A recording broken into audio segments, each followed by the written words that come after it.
Hey family, welcome. This is going to be step 3 on how to file a claim. This is really, extremely important, but before we get into it, I want to go ahead and do the disclaimer. I'm not affiliated with VA, and all these videos, no matter how boring they are, they're for entertainment purposes only. Okay, let's get on with it. Okay, step 3 on how to file a claim. So step 1, we were preparing for it. Step 2, we filed, and we use the 21-526EZ as an example. The reason why is those first 4 pages tell you everything you need to know about filing for secondaries, increases, individual unemployability, auto allowance, all that other stuff. If you didn't get a chance to watch those 2 videos, watch them, and then we'll go ahead and jump into this one. Now, if you have already filed, and if you have filed either paper or online, now what? Now what do we do? Now this time is extremely important, extremely. I can't stress you enough how important step 3 is, and I'm going to explain. Okay, why?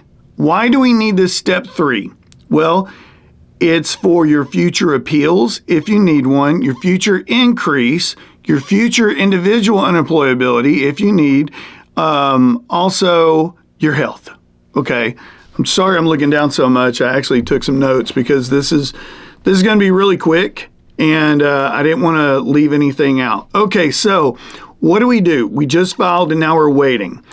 Continue with those appointments. Continue with those walk-ins. Continue seeing your doctor. There's been so many veterans say, well, I've prepared, I filed, and now I'm just going to wait for the decision. And sometimes those decisions, and you might have heard, I'm not saying every one, but some take 6 months, some take 8 months. If you file a claim on top of another claim, that can take up to 2 years in some cases. So what do we do in between that time? You continue to make those appointments. You continue to make those walk-ins. If you need an increase in medication and you've talked to your doctor, increase in treatment, increase. Evidence. Now, while that's building up, right, while you're building up your evidence and your claim is going, through the process, what if they were to check? What if it goes 6 months, 8 months, and they say, well, let's see what's been happening in the last 8 months. Oh, he hasn't been to the doctor. Okay, so it's probably not that severe. Remember those trigger words. It's probably not that severe. If it was severe, which is a high percentage, then, he would be going to the doctor. But since he's not, we're getting an increase. We probably don't need to be on the fence on this 90% compared to this 30%. Okay? Not saying all cases. Okay? So what you need to do is continue. Continue going to your appointments. Continue to see your doctor. Continue. Okay? And while you're doing that, you need to prepare for your C&P exam. My C&P exam freaked me out because I went to a doctor for my C&P, and it was a specialist. Okay, I'll just go ahead and say it. I went because of my neck. I messed my neck up really bad. So I went to a C&P exam for my neck. I went to a foot doctor. And I'm like, wait a minute, that's the wrong end, dude. That's the right. You specialize in feet. We're trying to work with my neck. What is going on? Well, the thing is, it can be Dr. Pepper, it can be Dr. Dre. As long as their first name is Doctor. It could even be a PA.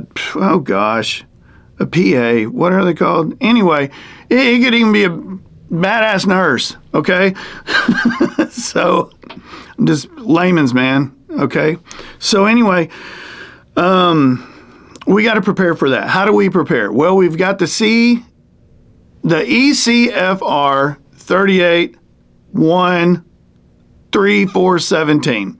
Watch that video on preparing step 1. That'll explain all that. You can also go to YouTube and look at some of the videos.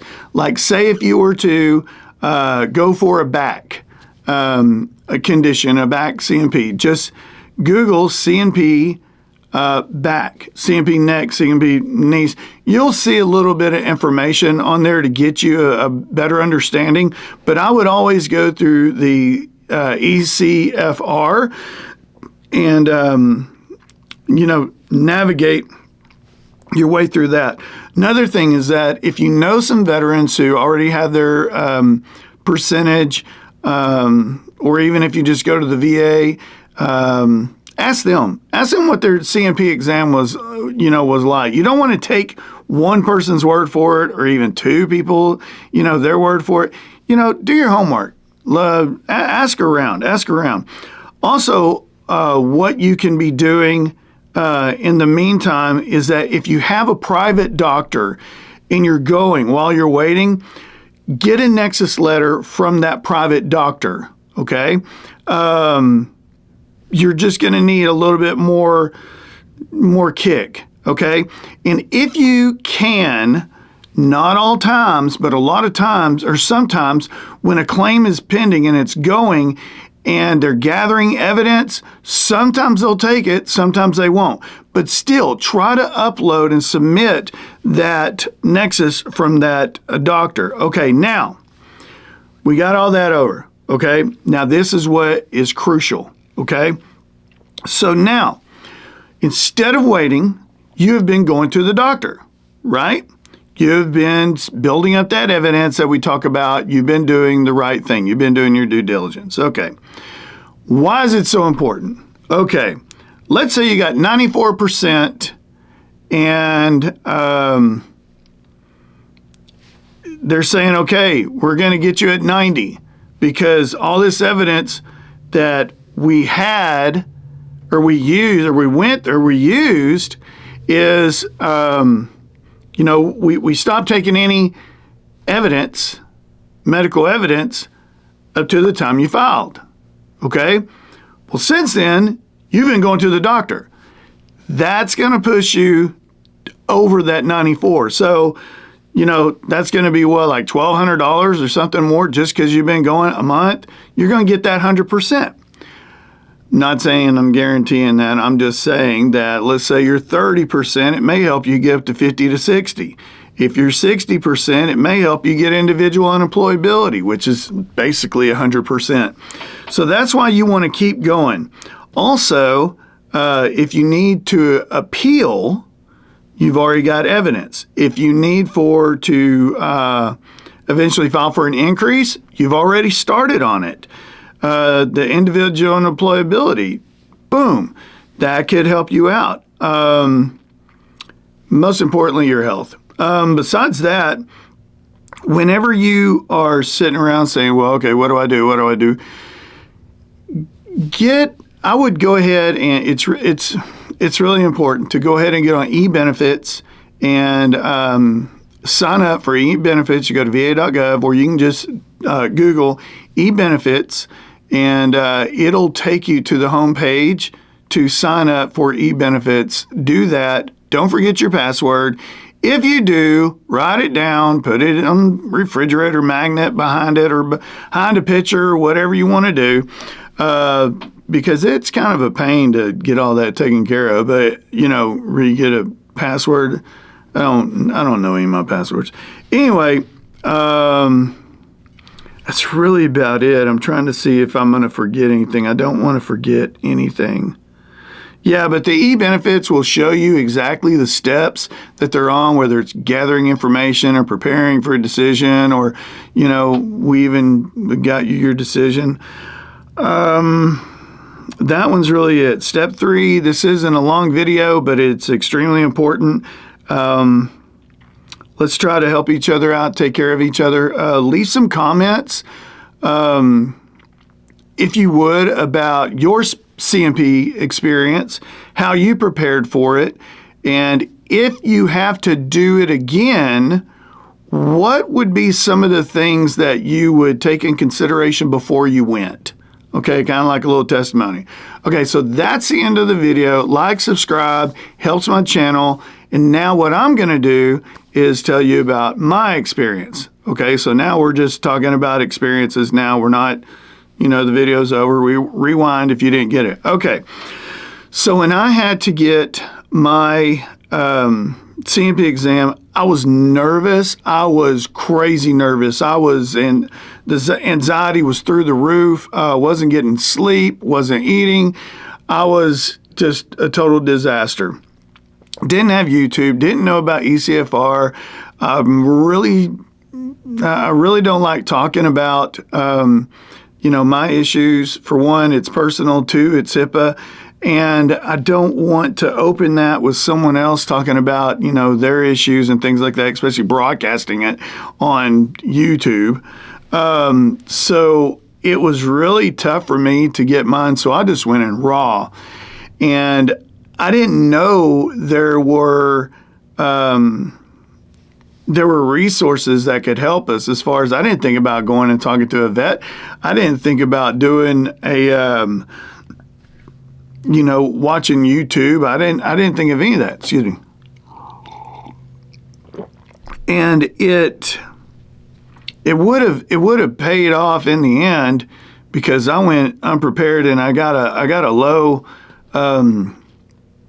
I got a really low number on my first one, but second time I went through it was good. It was decent. I was prepared the second time. I wasn't prepared the first. So I don't want anyone to make the same mistakes I did. I want them to know exactly what they're getting into. So all I can say is that with my experience, it went so much easier because I prepared for it, and I didn't continue going to the doctor. Mine took a while to get done, but I was fighting the pain.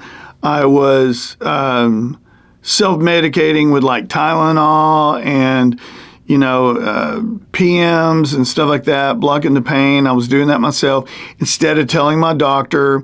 I was having to do a lot of different, just dealing with pain, no sleep. It was crazy, man. If I had been talking to my doctor and telling my doctor all the things that I'm going through, it would have saved me a lot and would have helped my claim tremendously the first time. Let's see. So that's really all I can say is, man, I can't encourage you guys enough. Continue going. ECFR, YouTube, ask some vets, get a Nexus from your private doctor, sign up for e-benefits, and it will help you so much in the long run.